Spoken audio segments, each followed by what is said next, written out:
name is Sarah, and with one reckless sentence, I shattered everything. It's strange, isn't it? How words, small, fragile things, can wipe out something that once felt so solid. I never imagined a single moment could redirect the entire course of my life. Yet here I am, sitting alone, replaying it again and again, wishing I could undo it. If you've ever spoken out of fear, pushed someone away assuming they'd always circle back, maybe you'll understand what I'm about to share. It happened a few weeks ago after one more argument we didn't know how to fix.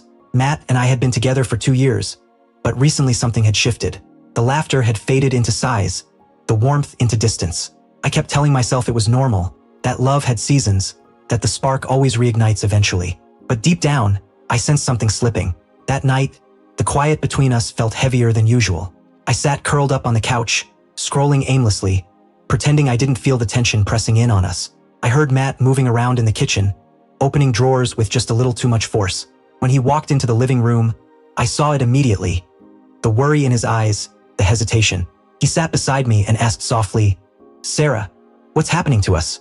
You feel so far away." And just like that, everything I'd pushed down burst to the surface. "I don't know, Matt," I said. "I just don't think we're in the same place anymore.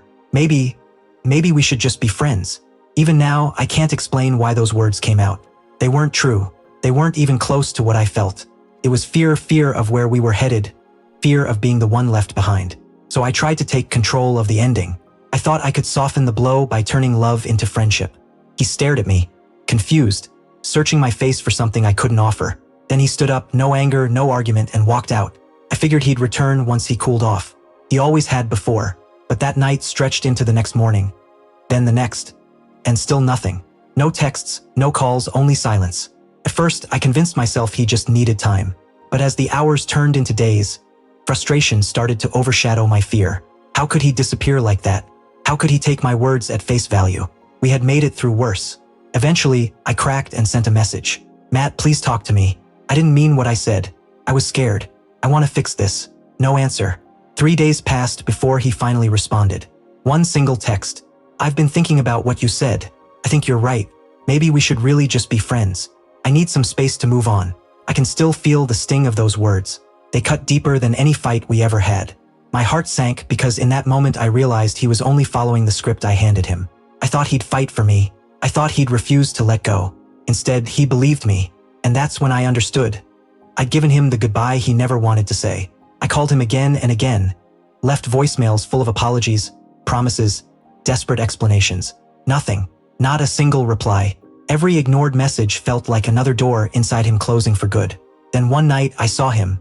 He was out with friends, laughing, looking lighter, almost unburdened. I walked over, nervous but hopeful. He gave me a polite smile. "Hey Sarah, I'm good. How are you?" Just like that. No words, no familiarity. Almost like he barely remembered who I'd been to him. And in that moment, I knew it was truly over. A week later, I went to his apartment to gather my things. He wasn't home. The place felt hollow, like a museum of our past. Every picture, every memory frozen. I picked up a photo of us and just stood there, unable to breathe. Then I put it down and walked out. It's been a month now. I've stopped reaching out. I've stopped waiting for a message that isn't coming. I said, "We should just be friends." And he believed me. He walked away and never turned back. So if you ever feel tempted to say something just to guard your heart, don't. Because sometimes one misplaced sentence can erase everything you thought would last.